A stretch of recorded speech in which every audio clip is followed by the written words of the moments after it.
নবীজি কি নারীর পাগল ছিলেন? নারীর পাগল ছিলেন? নবীজি যদি নারীর পাগল থাকতেন তাহলে ওই সময় তাদের প্রস্তাবে নবীজি রাজি হয়ে যাইতেন। কিন্তু নাস্তিক মুরতাদ, এই নাস্তিকের বাচ্চারা, মুরতাদের বাচ্চারা নবীজিকে গালমন্দ করে নবীজি নাকি নারী পাগল ছিলেন। তারা বলে মুহাম্মদ যদি নারী পাগল না হইতো তাহলে মুহাম্মদ 11টা বিবাহ করে কেন? আরে পাগলের বাচ্চারা, নাস্তিক মুরতাদের বাচ্চারা, আমাদের নবী বিশ্ব নবী রাহমাতুল লিল আলামিনের গায়ে আল্লাহ রাব্বুল আলামিন এত শক্তি দিয়েছিলেন। দুনিয়ার মধ্যে সাধারণত দেখবেন একজন পুরুষ বেশি থেকে বেশি কয়টা?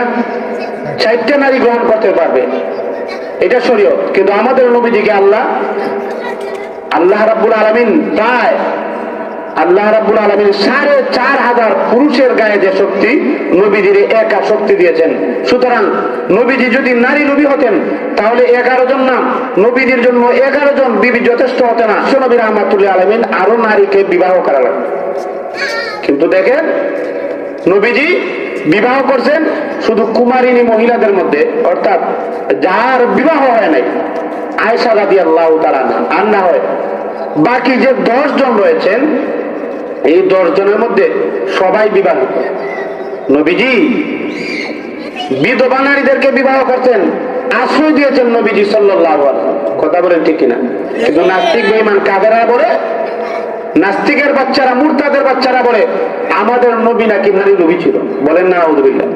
নবীজি যদি নারী নবী হতেন তাহলে যেই সময় মক্কার বেঈমান কাফেররা বলেছিল, হে মুহাম্মদ তুমি যদি চাও তাহলে আরবের সবচেয়ে সুন্দরী নারী, সেই সুন্দরী নারীকে তোমার কাছে বিবাহ দেওয়া হবে, তুমি দাওয়াতের কাজ বন্ধ করে দাও।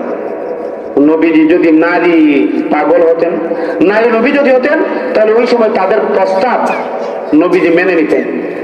যে ইতিহাস যদি না জানে তাহলে মূর্খদের মতো কথা বলতেই পারে। এই যে নাস্তিক মুরতাদের মধ্যে নাস্তিক তসলিমা নাসরিন নাম শুনছেননি?